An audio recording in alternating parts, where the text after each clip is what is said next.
నువ్వేం కంగారు పడకు, అయిపోతుంది లేవే. ఏమైపోవడమో ఏంటో. లేదు కేదార్, నాకు బాగా గుర్తు. నేను 4ంటికి పెట్టాను. సర్లే దాత్రి, ముందు వెళ్ళు.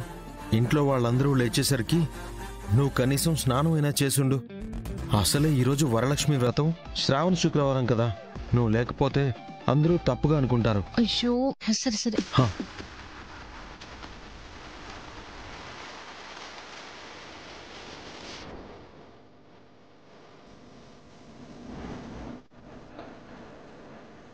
మేఘనా, నువ్వు కూడా ముగ్గేస్తున్నట్టు కూర్చోవే. వెళ్ళు. నేనా? నువ్వే వెళ్ళు. సరే. ఇదిగో అమ్మాయి, ఆ ముగ్గు గిన్నె దానికి ఇవ్వు.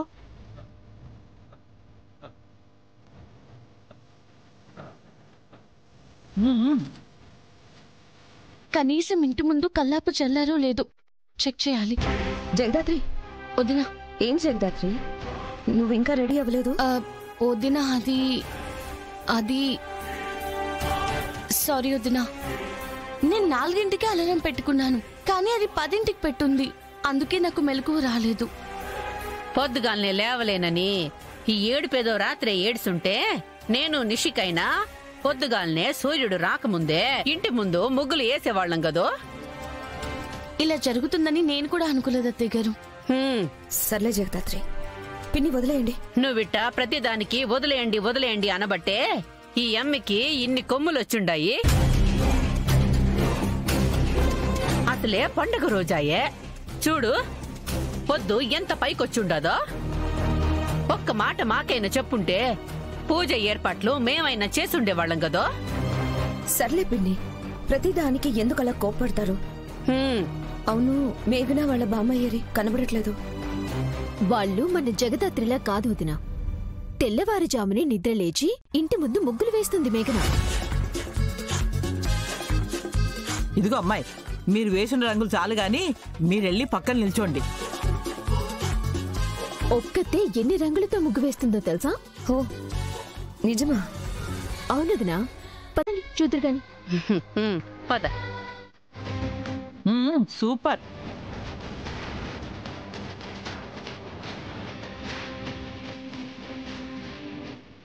చూడు నా మనవరాల్ని.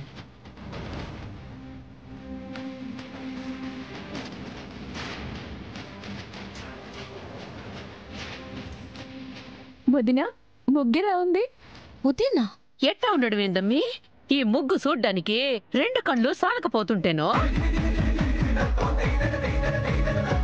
ఎంత మంచి డిజైన్ వేసుండావు.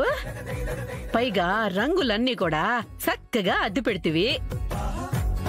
ఇట్టాంటి ముగ్గు మా ఇంటి ముందు మునుపెన్నడు చూడలేదమ్మీ. మొదటిసారి నువ్వే వేసుండావు. Thanks aunty. ఇన్ని రోజుల నుండి కొంతమంది ముగ్గులు వేస్తూ ఉన్నారు, కానీ ఏం లాభం? ఇంత గొప్పగా వేయలేదు. ఇదిగో అమ్మీ, ఇప్పటికైనా నీకు అర్థమై ఉండదా?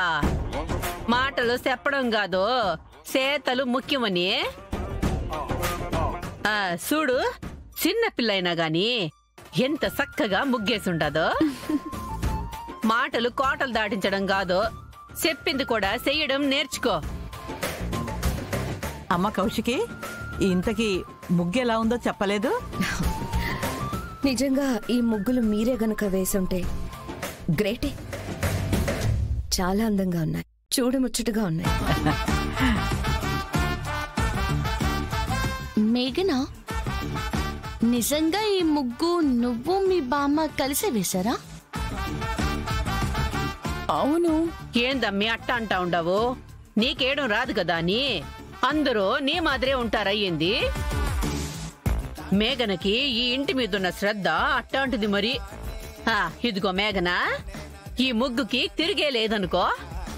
నువ్వు ఏ ఇంటికి కోడలుగా వెళ్తావో గాని ఆ ఇంటికే కలొచ్చేస్తుంది తెలుసా?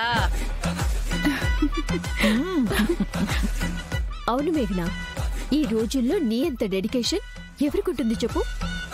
నిజంగా నువ్వు చాలా గ్రేట్. జగదాత్రి, చూసి నేర్చుకో.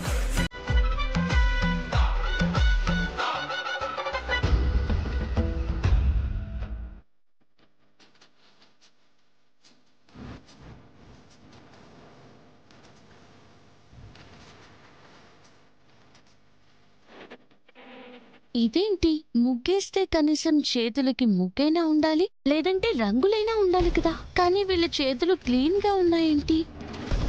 అంటే వీళ్ళు వేయలేదన్నమాట. ఈ పక్కనున్న వాళ్ళే వేసుండొచ్చు. అమ్మో అమ్మో అమ్మో, ఏం తెలివ మీదంది. డేగ కళ్ళు, పావు చెవులు, అంతకు మించి జిత్తులు మారిన నక్క బుద్ధులు.